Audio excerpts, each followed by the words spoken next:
ആദർശിന്റെയും നയനയുടെയും നാളത്തെ നല്ലൊരു കഥ കേട്ടാലോ? വീഡിയോ ഇഷ്ടപ്പെടുവാണെങ്കിൽ ഒന്ന് ലൈക്ക് ചെയ്ത് ഹൈപ്പ് ചെയ്യാൻ മറക്കരുത്. അതോടൊപ്പം തന്നെ ആദ്യമായി കാണുന്നവരാണെങ്കിൽ സബ്സ്ക്രൈബ് ചെയ്യാനും മറക്കരുത് കേട്ടോ. അങ്ങനെ ഒടുവില് എന്ത് ചെയ്യണമെന്ന് അറിയത്തില്ലാത്തൊരവസ്ഥയായിപ്പോയി കനയ്ക്കും ഗോവിന്ദനും.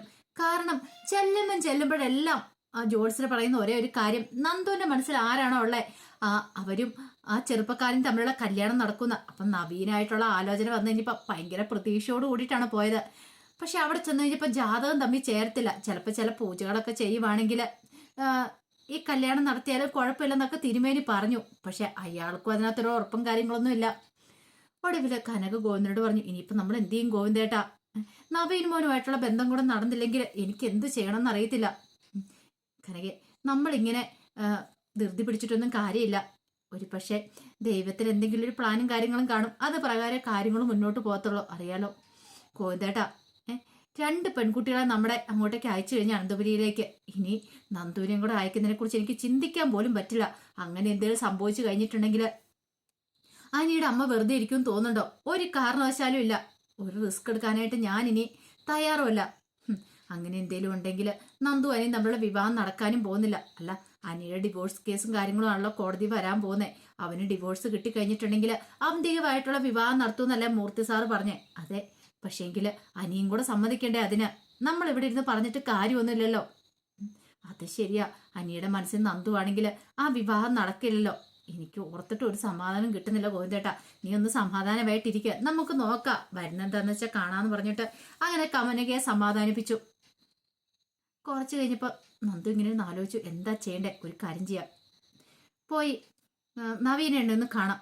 നാളെ കോടതി കേസ് വരുവാണ്. കേസ് വിളിക്കുന്ന സമയത്ത് നവീനേട്ടന് ഉറപ്പായിട്ടും ഒരു പക്ഷെ എനിക്ക് ഡിവോഴ്സ് വാങ്ങിച്ചു കൊടുക്കാൻ സാധിക്കും. ഇനി നവീനേട്ടൻ എന്തെങ്കിലും ഉഴപ്പ് കാണിച്ചാലോ?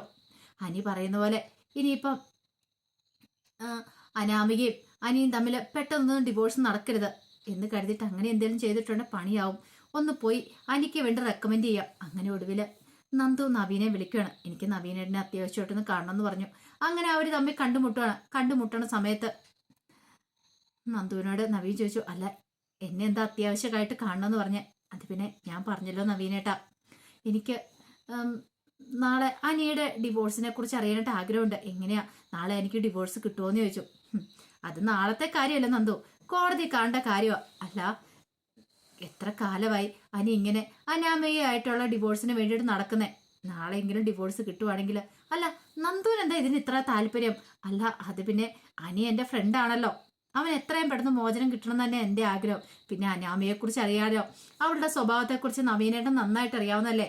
അതുപോലെ ഒരു പെണ്ണിനെ ഭാര്യയാക്കാനായിട്ട് ഏത് പുരുഷനെ ആഗ്രഹിക്കുന്നേ? അല്ല, ഇനിയിപ്പോൾ എനിക്ക് പെട്ടെന്ന് വിവാഹമോചനം കിട്ടിയിട്ട് അവൻ്റെ വിവാഹം കഴിക്കാനല്ലേന്ന് ചോദിച്ചു.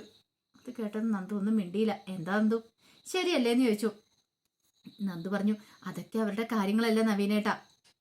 ഇപ്പം എനിക്ക് എത്രയും പെട്ടെന്ന് തന്നെ എനിക്ക് ഡിവോഴ്സ് കിട്ടണമെന്ന് ആഗ്രഹം. നവീനേട്ടൊന്ന് മനസ്സ് വെക്കുവാണെങ്കിൽ നാളത്തെ കാര്യം നാളെയല്ലേ, കോടതിയിൽ ഉറപ്പായിട്ടും ഡിവോഴ്സ് കിട്ടുക തന്നെ ചെയ്യും.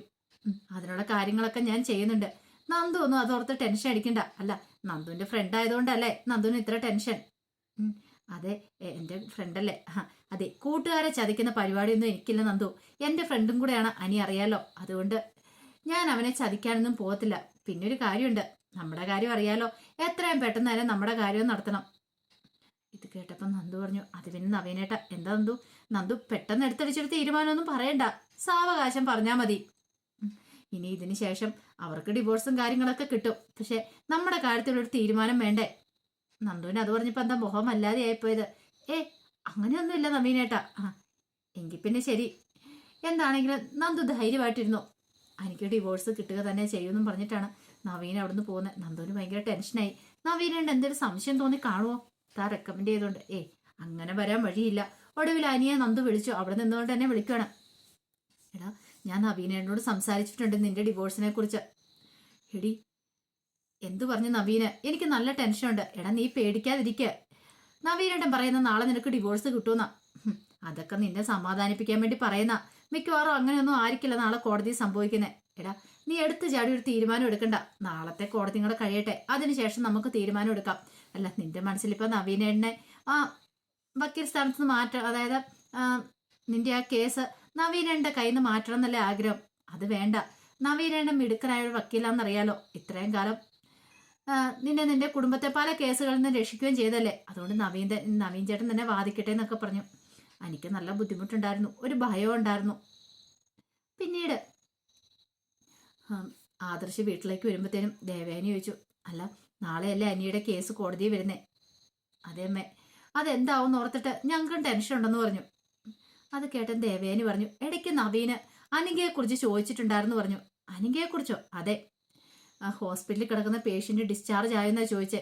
അല്ല അപ്പൊ അമ്മയ്ക്ക് എങ്ങനെയാ അനഘയെന്ന്? അല്ല, ഹോസ്പിറ്റലിൽ കിടക്കുന്ന അനഘയല്ലേ ഉള്ളൂ, ഒരു പക്ഷെ അതുകൊണ്ടായിരിക്കും നവീൻ അങ്ങനെ ചോദിച്ചിട്ടുണ്ടായിരിക്കുക. നവീൻ്റെ അടുത്ത് നവ്യ ചെന്ന് അതിനെക്കുറിച്ച് ചോദിച്ചു പോലും. നവ്യോ? അല്ല, അവളെന്തിനാ പോലും അതിനെക്കുറിച്ച് ചോദിക്കുന്നേ? അതൊന്നും എനിക്കറിയില്ല. നവീൻ ഇങ്ങനെ എന്നോട് പറഞ്ഞ ഞങ്ങൾ തമ്മിൽ സംസാരിക്കുന്ന സമയത്ത് അനിയെക്കുറിച്ച് ഞാൻ നവീനുമായിട്ട് ഡിസ്കസ് ചെയ്തിട്ടുണ്ടായിരുന്നു. അങ്ങനെ സംസാരിക്കുന്ന സമയത്താണ് ഈ കാര്യങ്ങളൊക്കെ പറഞ്ഞ്. അപ്പോഴേക്കും ആദർശ് പറഞ്ഞു, അല്ല അവൾ എന്തിനാ ഇപ്പം അനഘയെക്കുറിച്ച് അന്വേഷിക്കുന്നത്? ഇനി അവളുടെ മനസ്സിൽ വേറെന്തെങ്കിലും ഉണ്ടോ അമ്മേ? ഒന്നും അറിയത്തില്ല. ഇതുവരെയായിട്ടും നവ്യയുടെ സ്വഭാവം അത്രയ്ക്ക് അങ്ങോട്ട് പിടികിട്ടിയിട്ടില്ല. അബിയെക്കുറിച്ചുള്ള സത്യങ്ങളൊക്കെ നമ്മൾ പറഞ്ഞല്ലേ അവളോട്. എന്നിട്ടോ അവൾക്ക് നല്ല മാറ്റം ഉണ്ടായോ? പിന്നെ ഇപ്പൊ അവളെന്തിനാ അനഘയെക്കുറിച്ച് അന്വേഷിക്കണേ? അത് മാത്രമാണ് മനസ്സിലാവാത്തെ. ആദർശ് പറഞ്ഞു, ഇനിയിപ്പോ അവൾക്ക് എന്തെങ്കിലും സംശയം തോന്നി തുടങ്ങിക്കാണോ? അവൾക്ക് അബിയെക്കുറിച്ച് അങ്ങനെ ഒന്നും തോന്നത്തില്ല. അവളുടെ സ്വഭാവത്തിന് മാറ്റം ഉണ്ടാകാനും പോകുന്നില്ല എന്ന് പറഞ്ഞു. പക്ഷെ ഇതേ സമയം നവ്യ മുറിയിലൊന്ന് പ്രാർത്ഥിക്കുക, എങ്ങനെയെങ്കിലും നാളെ അനിക്ക് ഡിവോഴ്സ് കിട്ടിയാൽ മതി. അനിക്ക് ഡിവോഴ്സ് കിട്ടുവാണെങ്കിൽ എത്രയും പെട്ടെന്ന് നന്ദു അനിയും തമ്മിലുള്ള വിവാഹം നടക്കണം. പക്ഷെ ഒരു കാരണവശാലും അവന്തികയും അനിയും തമ്മിലുള്ള വിവാഹം നടക്കാൻ പാടില്ല. അത് മാത്രമല്ല, താൻ ഇവരെ സപ്പോർട്ട് ചെയ്യുന്നുള്ള കാര്യം തൽക്കാലത്തേക്ക് ആരും അറിയാനും പാടില്ല. എത്രയും പെട്ടെന്ന് അനഘ ജീവിതത്തിലേക്ക് മടങ്ങി വരണം. അനങ്ങ മടങ്ങി വരുവാണ് അനഘയുടെ നാവും കൊണ്ട് തന്നെ പറയിക്കണം. അബിയെ വിളിച്ചു വരുത്തിയിട്ട് ചന്തമോളുടെ അച്ഛന് അവനാന്നുള്ള കാര്യങ്ങളൊക്കെ അതിനു വേണ്ടിയിട്ട് താനും കാത്തിരിക്കുന്ന ആ ഒരു ദിവസത്തിന് വേണ്ടിയിട്ട്. അധികം വൈകാതെ തന്നെ അത് സംഭവിക്കും. ഇങ്ങനെ പോയിട്ടുണ്ടെങ്കിൽ അനഘ പെട്ടെന്ന് തന്നെ റിക്കവർ ആയിട്ട് വരും എന്നൊരു ചിന്തയൊക്കെ നവ്യയുടെ മനസ്സിലുണ്ടാകുന്നുണ്ട്. അങ്ങനെ പിറ്റേ ദിവസമായി രാവിലെ തന്നെ കോടതിയിലേക്ക് പോകാനായിട്ട് അനി ഇറങ്ങുവാണ്. അനി ഇറങ്ങുന്ന സമയത്ത് ജാനകി അങ്ങോട്ട് വന്നിട്ട് പറഞ്ഞു, എടാ മോനെ, ഇന്ന് നിനക്ക് ഡിവോഴ്സ് കിട്ടുമായിരിക്കുമല്ലേ? അതൊന്നും എനിക്കറിയില്ലമ്മേ. കോടതി കാര്യങ്ങളൊക്കെ അല്ലേ. ഡിവോഴ്സ് കിട്ടിയിട്ട് വേണം എത്രയും പെട്ടെന്ന് തന്നെ നിന്റെ കല്യാണം നടത്താനായിട്ട്. അത് കേട്ട് ഇനിയിപ്പോൾ അനിക്ക് അടിമുടി പെരുത്ത് കയറി. അനി ദേഷ്യത്തോട് കൂടിയിട്ടാണ് ഇറങ്ങിപ്പോന്നെ. ജാനകിയുടെ വാക്കുകൾ അനിക്ക് ഒട്ടും അങ്ങോട്ട് പിടിക്കുന്നുണ്ടായിരുന്നില്ല. എത്രയും പെട്ടെന്ന് അവന്തിയുമായിട്ട് കല്യാണം നടത്താൻ അമ്മ തീരുമാനിച്ചിരിക്കുന്നത്. അത് ഈ ജന്മത്തിലുണ്ടാകത്തില്ല. അങ്ങനെ അനി ചെന്ന് കഴിഞ്ഞപ്പോഴത്തേനും നവീൻ എത്തിയിട്ടുണ്ടായിരുന്നു. നവീനിപ്പോൾ അനി കാണുവാണ്. എടാ, എനിക്ക് നല്ല ടെൻഷനുണ്ട്, നീ പേടിക്കൊന്നും വേണ്ട, ധൈര്യമായിട്ടിരിക്കാൻ പറഞ്ഞു. കുറച്ച് കഴിഞ്ഞപ്പോഴത്തേനും അനാമികയും വേണു ദേവതയും കൂടെ അങ്ങോട്ട് വരുവാണ്. അവരെ കണ്ടു കഴിഞ്ഞപ്പോഴത്തേനും നവീൻ അങ്ങോട്ട് ചെന്നു. അറിയാലോ കാര്യങ്ങളൊക്കെ, എത്രയും പെട്ടെന്ന് തന്നെ ഡിവോഴ്സ് കൊടുക്കുകയാണെങ്കിൽ നിങ്ങൾക്ക് നല്ലതാ. അത് കേട്ടപ്പോൾ വേണു പറഞ്ഞു, അങ്ങനെ കോമ്പൻസേഷൻ ഒന്നും കിട്ടാതെ ഞങ്ങൾ ഡിവോഴ്സ് കൊടുക്കാൻ പോകുന്ന പ്രശ്നമില്ല എൻ്റെ വക്കീലേ. വക്കീൽ അതിന് മുതിരവും വേണ്ട. നവീൻ പറഞ്ഞു, എന്താ വേണ്ടതെന്ന് എനിക്കറിയാം. നിങ്ങളോട് ചില കാര്യങ്ങളൊക്കെ നേരത്തെ പറഞ്ഞാൽ നിങ്ങളത് കേട്ടില്ല, എൻ്റെ വാക്ക് കേട്ടില്ല. അന്ന് ഞാൻ ഒരു കാര്യം പറഞ്ഞിട്ടുണ്ടായിരുന്നു, എന്ത് റിസ്ക് എടുത്തിട്ടാണെങ്കിലും ശരി എനിക്ക് ഡിവോഴ്സ് വാങ്ങിച്ചു കൊടുക്കൂന്ന്. അത് കേട്ടതും അനാമിക പറഞ്ഞു, അതിന് ഞാൻ ഡിവോഴ്സ് കൊടുത്തിട്ട് വേണ്ടേ, എനിക്ക് ഡിവോഴ്സിന് സമ്മതമല്ല, പിന്നെ എന്ത് ചെയ്യുമെന്ന് ചോദിച്ചു. എങ്കിൽ നമുക്ക് കോടതി കാണാമെന്ന് പറഞ്ഞു. അങ്ങനെ അവരെ വെല്ലുവിളിച്ചിട്ടാണ് നവീൻ കോടതിയിലേക്ക് ചെന്ന് കയറുന്നത്. എന്താണെങ്കിലും അനാമികയ്ക്കിട്ടുള്ള വൻപൻ പണിയായിട്ടാണ് ചെന്ന് കയറുന്നത്. അനാമിക കോടതിയിലിട്ട് പൊരിച്ചെടുക്കാനുള്ള പണിയുമായിട്ട് തന്നെ കയറുന്നത്. അതിൻ്റെ കഥകളാണ് കാണാൻ പോകുന്നത്. ആ വിശേഷങ്ങൾക്കായി നമുക്ക് എല്ലാവർക്കും കാത്തിരിക്കാം കേട്ടോ. ഒരിക്കൽ കൂടി എല്ലാവർക്കും ശുഭരാത്രി നേർന്നുകൊണ്ട് നിർത്തുന്നു. നന്ദി.